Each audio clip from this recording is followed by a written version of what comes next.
Hello everyone, it's Imran here. Welcome back to another video. So I'm going to react to another video from the Odd Ones Out, which was uploaded around about 2 weeks ago on December 14th it was, and this one is called Every Form of Animation. James is going to name every form of animation in the space of just under 25 minutes. This should definitely be a fun video. So it has been a while since I last reacted to the Odd Ones Out, and that was, I think that was the, what was it? It was the, come on, Imran, think. Oh yeah, it was the tattoos one. It was. You want to see Imran shout out? I have it up in the top right corner of your screen. I was thinking of what videos I should react to, what videos from this year I still need to react to before this year comes to an end, and then I realized that this video basically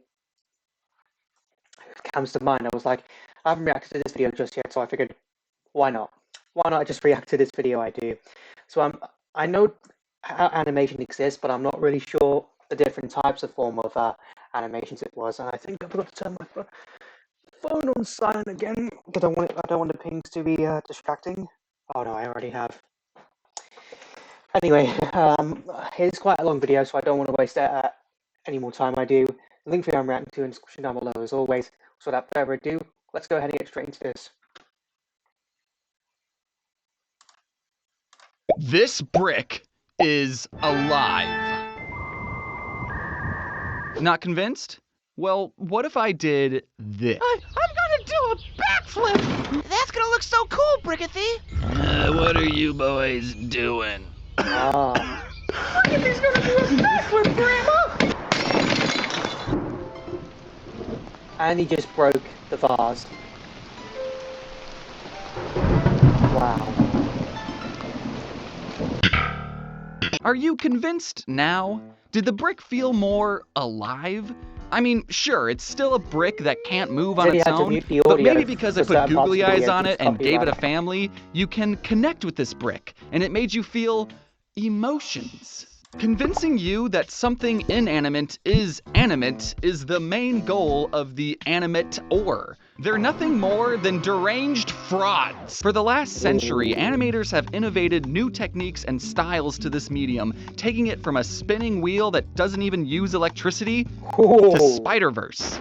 And today, I'm going to talk about all the processes and innovations that have brought the medium of animation to right now. But first, let's go all the way back to the beginning of film, when it was all black and white and people had to put up text whenever they talked. Early on, filmmakers discovered a very simple trick to make anything appear alive in front of a camera. And that simple trick was called you're filming something and then stop the camera and then stop motion. I mean, I think a lot of us all love stop motions. I mean, some of the shows I grew up with are stop motion, you know, Bob the Builder, Postman Pat, the original series of Fine and Sam. Then you have Aardman, you have Wallace and Gromit, Shaun the Sheep. There's all Pingu. Pingu was also stop motion. Yeah, a lot of good stop motion was definitely something I think we all grew up with. Move the thing slightly, capture a new image, move the thing again, and continue to do that a tedious amount of times. On the film, that thing now magically looked like it move on its own. And with this technique, you could make literally anything appear to be moving. I'm actually kind of glad I clicked on this video. Anything. But some filmmakers took this art form to an extreme level and created whole characters out of clay and a posable metal wire system called an armature. Now animators can sculpt unique characters that bend and pose and form to an extreme. Yeah, there's Aardman. We have Shaun. There's oh, that's Timmy. We got Shaun. We have Chicken Run. We've got Wallace and Gromit. We have Bitzer right there. I don't know who that guy is, but we have a bit of Aardman extreme level and created whole characters out of clay and a posable metal wire system called an armature. Now animators can sculpt unique characters that bend and pose in much more believable ways. With stop motion, you don't need to hire a real dinosaur or giant monkey to make a movie about a dinosaur or giant monkey. I'm sorry you didn't get the job, Phil. Oh, poor Phil. You know, I just had a crazy idea. What if we made our entire puppet's head interchangeable? Now they can make any facial expression and mouth shape possible. We will have to sculpt out hundreds of different heads though, but I mean, come on, that'll be fun. That's why we're extreme, baby! Stop motion movies are still being made and enjoyed to this day. And while new technology does help make the overall process easier, animators are still using the same techniques that were used on King Kong back in the 1920s, where they carefully pose out a character's every movement frame by frame, in order. Stop motion is a medium that I can't even begin to understand how they do, let alone make it look good, you know? Having a stop motion character in gravity-defying poses, making hundreds of different faces, is done solely to make the character feel more alive. And sometimes, to help sell the realism, animators will mimic quirks that only happen in live-action films. I always chuckle when I see a lens flare in an animated movie, because like, where did you come from? There's not even a camera lens. Unlike me, though, who's always got a camera rolling. Hey, how's it going? Uh-oh. Oh, no! Ooh. Did you catch that? Did you see the Yeah, we saw lizard eating a bug? Motion blur. Oh, we got him. Now let's rewind the clip and pause right here. This lizard moves so fast that the camera can't even capture its movements correctly, and he transmogrifies into an amorphic blob that barely even resembles a lizard. But do not fret, dear viewer. This is called motion blur and is absolutely natural. Fast-moving objects are hard to see in real life anyway, so this blurry blob only showing up for one frame actually helps sell the idea that this little guy is moving quickly. If you watch any movie frame by frame, you'll find motion blur everywhere, and you won't even notice. So how do animators who are taking hundreds of still photos handle this naturally occurring phenomenon with things in motion? Easy, they'll draw smear. Animators draw their own blurry blob frame to mimic fast movements. Bodies can stretch, arms can multiply. Basically, we can sneak in nightmares as long as it's only shown for one frame. Smears, while being very fun to draw, can look very weird and goofy on their own. But in the context of the whole shot, you barely even notice they're there. Okay, maybe now you'll notice them, but that's only because I pointed them out. And since animators are bad boys and don't play by the rules, they can make smears out of anything. Even in stop motion, we can sculpt a physical smear frame like how they did in Leica's Paranorman, which, if you haven't seen, is going to be your new favorite movie. Smear frames can be used anytime, anywhere. Unless you were an animator in the 1920s and 30s and you didn't know about them back then. In that case, you would have been animating something called rubber. In the 1920s and 30s, animators were still figuring out some core principles of animation. Turns out there's 12 of them. Smear frames were used sparingly during this time, with animators usually only drawing characters with multiple limbs to show fast movements. The stretchy, wacky, and spiritually ascending smears that you all know and love weren't really used until the 1940s. Rubber hose characters have noodly, almost hose-like limbs that bend in all sorts of anatomically defying ways. Look at Mickey Mouse's noodle arms that I can now legally show you. The reason characters look like this is because drawing noodle arms and not worrying about anatomy is easier to draw. But like, just because something has noodle arms doesn't mean it's bad. What these animators were able to accomplish with the technology, if you could even call it that, is nothing short of dark magic. And the very same studio that made Steamboat Willie wanted to push the envelope and show the world that animation could be more. It doesn't just have to be noodly characters with Pac-Man eyes. They were going to animate a realistic woman with proportional arms that don't move in weird, exaggerated ways. And oh god, her noodle arms are moving in weird, exaggerated ways. In 1934, Disney released a short called The Goddess of Spring, being their first attempt at animating a character with what was supposed to have real human anatomy. They still had a lot to learn, obviously. Now, animating a quote-unquote anatomically correct human is actually a much harder task than you might realize, and that's because of the uncanny valley. Uncanny to the extreme. With more and more human characteristics, we hit an interesting point right here when something looks almost like a human, but is just a little off. Our pattern recognition brains start setting off alarm bells and go, ugh, something is definitely wrong with that almost human. I am entering fight or flight right now. So if you're trying to make something look as close to a human as possible, but are just a tiny bit off, everything crumbles. The Goddess of Spring was still good practice for Disney because only 3 years later, they released the world's first fully animated feature film, Snow White. Can you really blame Disney for going 6 times over budget to make this movie? I mean, just look at how these human characters are moving. 10 years before Snow White, animated humans looked like this. So going from this to this in only 10 years? How? Only I can't get 10 over years. how real these human characters Wow. look sometimes. Almost too real. Well, I think you're old enough to learn about the dangers of Rotoscoping. rotoscoping is the process of taking real-life footage and then manually tracing over every frame, resulting in an animation with unreal levels of realism. And I say unreal derogatorily. You're basically slapping a cartoon filter over live-action footage, but instead of simply slapping, you're spending multiple hours doing mindless and tedious drawing. Rotoscoping is not the same as filming a human actor and then later referencing that footage, like what Disney did for Sleeping Beauty or Alice in Wonderland or any movie ever because animators use references all the time. People had figured out how to rotoscope other people long before Snow White. So of course Disney, who was trying to convey real human movement, rotoscoped some shots. The problem with rotoscoping is that we start to sneak our way back to the bottom of the uncanny valley.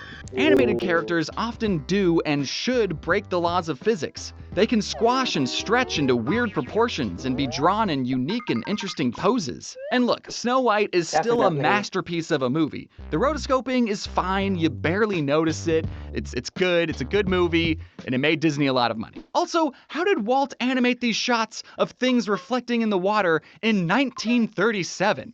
What, did they put special glass over paintings to make it look distorted or something? Who would be crazy enough to do that? If you made a whole movie entirely rotoscoped, what you end up with is Ralph Bakshi's The Lord of the Rings. Notice anything off about these characters' movements?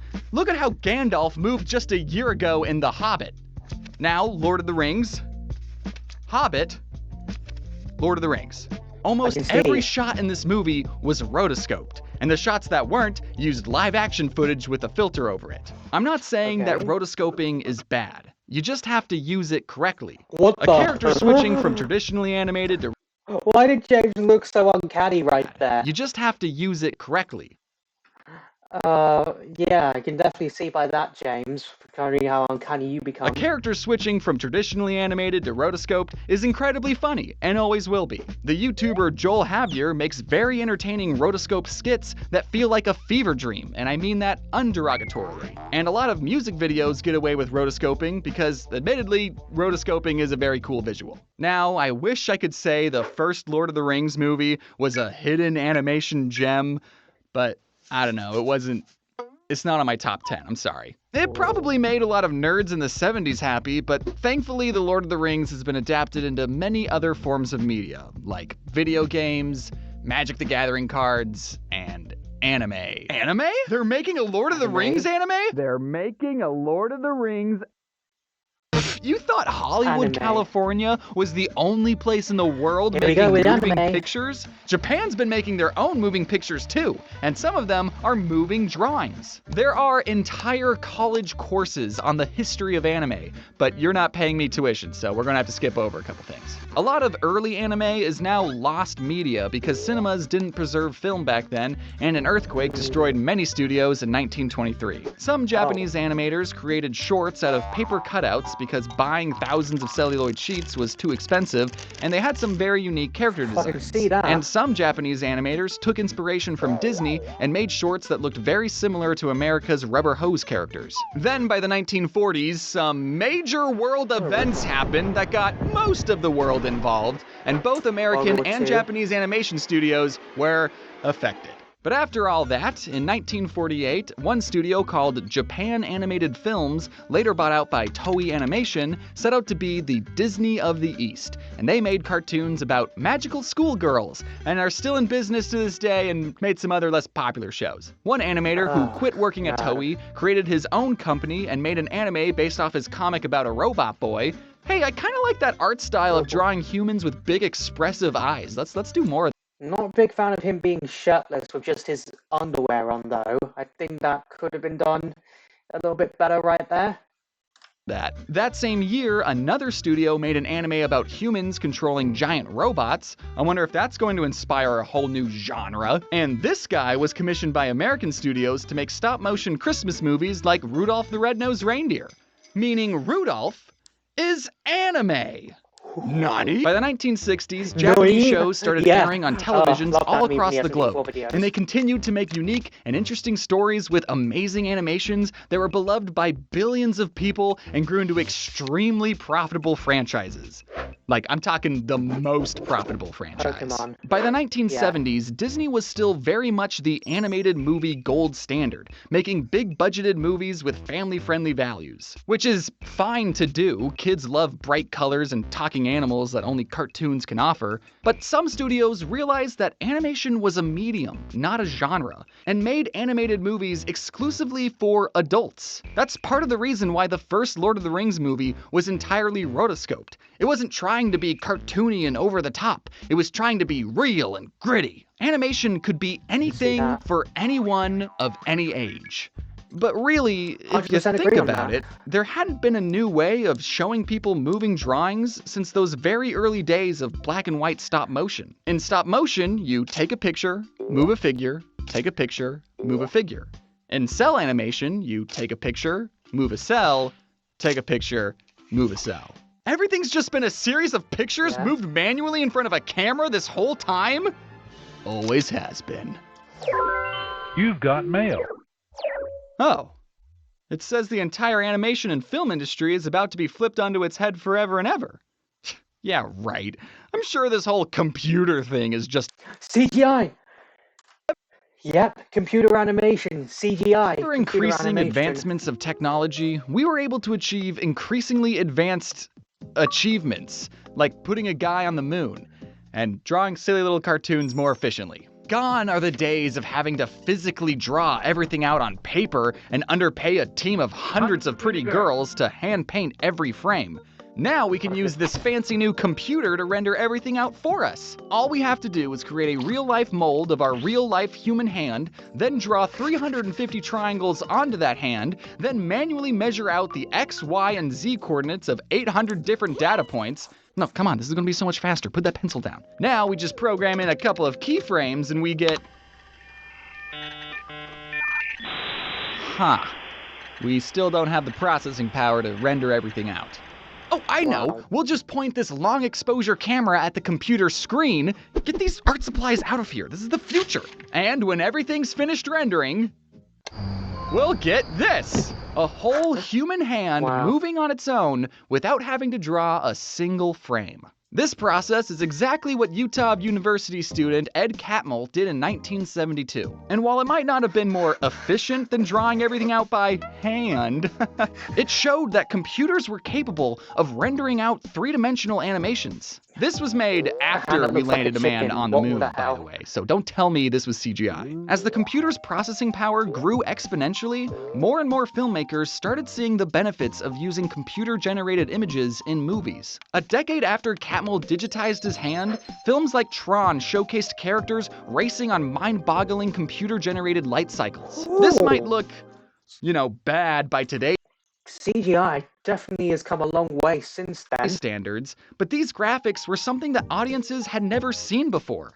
Plus, the movie takes place inside of a computer, so this is probably what people thought the insides of a computer looked like anyways. At the time, computers did a great job at creating rigid geometric shapes, and animators used that to their advantage. Characters would still have to be animated traditionally on cells, but objects that weren't going to change shape, like black cauldrons, could now magically fly in circles around our characters. Disney really showed off the computer's rendering power during the climax of The Great Mouse Detective, when these two rodents fought each other inside a clock tower and all the spinning gears were generated by a computer. Animators can now make any complex shape move in a three-dimensional space without having to draw a single frame.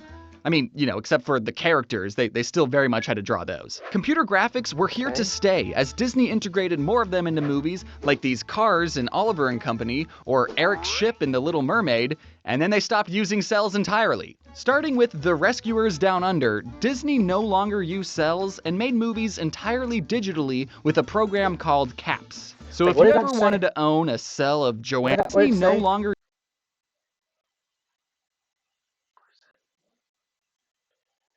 Mouse in his first animated feature in almost a decade. Use cells and made movies entirely digitally with a program called CAPS. So if you ever wanted to own a cell of Joanna the Lizard eating an egg, that's too bad because they don't exist. Which sucks because Joanna was the best goddamn lizard Disney ever made. Don't touch me! TV shows and anime still use cells till about the year 2000-ish, but eventually everyone switched to digital. Now to color a frame, all you had to do was... So computers were great at making rigid, non-flexible shapes, but has anyone ever tried to make... A group of computer scientists who were working for a small indie director named George Lucas were taking this art form to an extreme level and created whole characters completely generated by a computer. Then a small entrepreneur named Steve Jobs hired those computer scientists and made his own company, Pixar. Yes, Steve Jobs was one of the founders of Pixar, and he originally created the company to sell a high-end computer powerful enough to render 3D animations. But no one bought the computer because it cost $135,000. So the team scrapped the computer selling idea and just stuck with making computer-generated cartoons. But they soon discovered a unique problem. The computer had a hard time getting textures right, and everything, including babies, ended up looking like it was made out of plastic. So the team's clever workaround this dilemma was to make a movie with the entire cast of characters actually made out of plastic. Or ants. You know, people don't know what ants are supposed to look like. It's fine. Pixar continued to develop new processes to get the computer to generate unique textures and lighting, like simulating human hair or fur, or lighting things in such a way to make everything appear underwater. No other studio was pioneering computer-generated images like Pixar was. And then in 2006, Disney bought Pixar. But I don't think Steve was too upset because 1 year later, he achieved his dream of selling a high-end computer. This time being a little more affordable. The iPhone.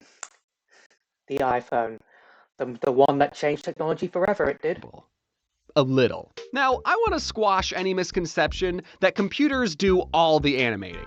Animators still have to manually pose a character's body and facial expression off of a character's build a complex system of nodes and bones that let them manually pose a character into any position possible. It's kind of like a digital stop-motion puppet, or an actual puppet without any of the strings. All CG characters are just their own complicated version of Pinocchio. Using character rigs is really the only way of animating things in 3 dimensions. But it's not like we can use rigs in 2D animation.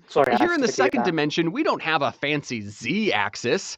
2D animation can only be done by hand-drawing 24 new images every second. Except we don't, I lied. Even all the way back when characters were animated with paper and cells, animators wouldn't draw a whole new frame every frame. Usually, they would animate pieces of a character and paint each piece on its own cell. You remember Robin, they only drew one body and 5 different heads. But because cells are a physical object that get harder to handle the more you have, animators could only break a character up into 2 or 3 different pieces. But now, thanks to the computer, we can break up a character into as many pieces as we'd like 4, or 5, or 173. Have you ever played around with the free and revolutionary animation software Pivot Stick Figure Animator? If you're the type of person that says, "Oh, I suck at drawing, I can't even draw stick figures," then you're gonna love this program.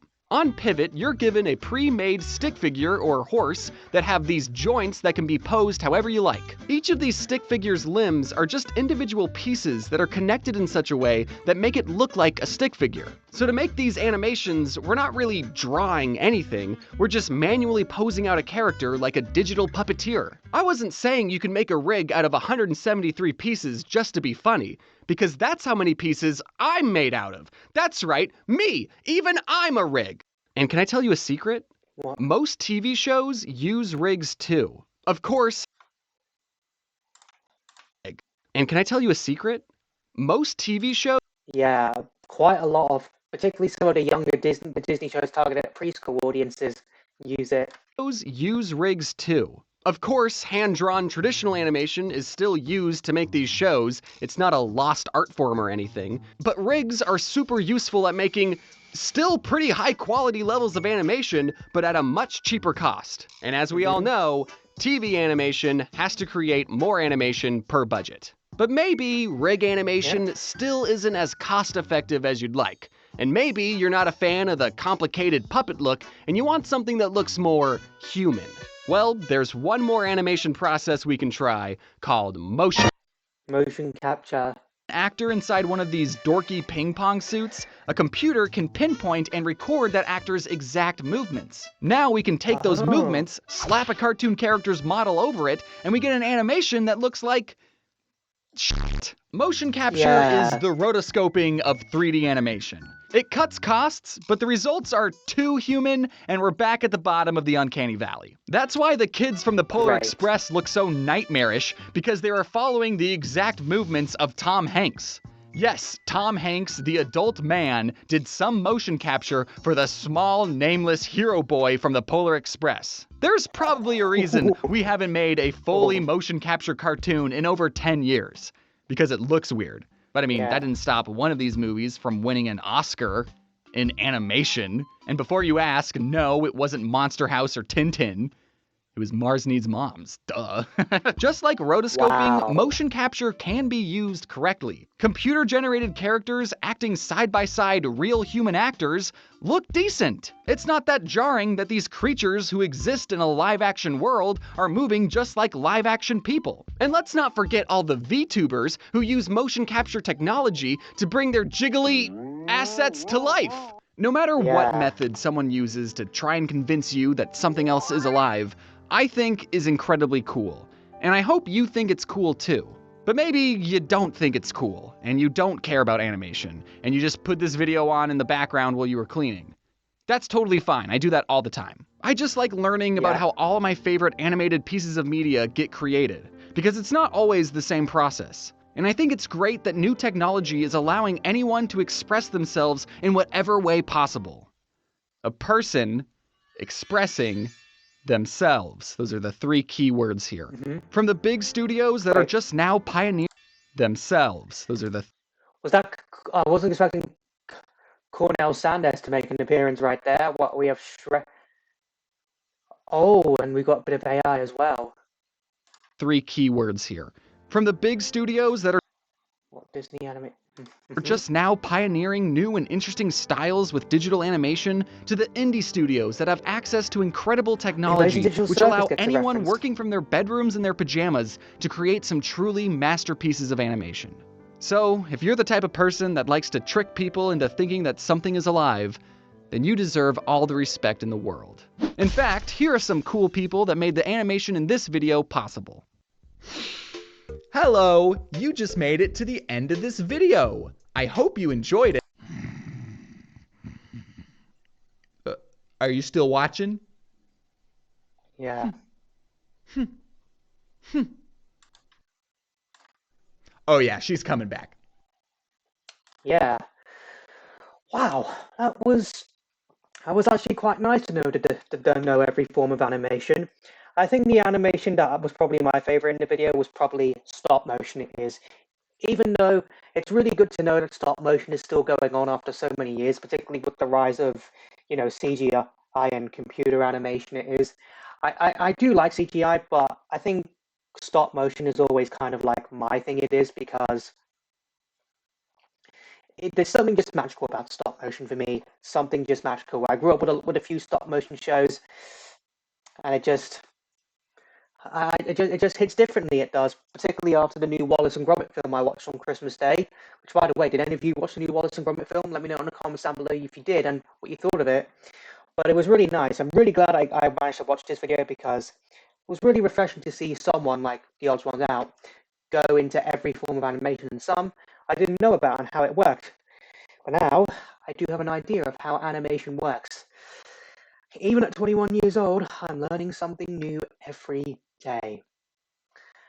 If you do want to see my previous reactions by the Odds Ones Out, I will have a playlist up on the top right corner of your screen right now. So I hope you enjoyed this video. If you did, hit that like button for me. Let me know in the comments down below what you thought of this video I reacted to. Also know in the comments down below what other videos you want to react to next. Follow me on Instagram, follow me on TikTok, links for both of them will be in the description down below. Share this video, subscribe if you're new here, ring that bell to get notified when I upload new videos when I post in the community tab, and I'll see you all in the next one. Bye!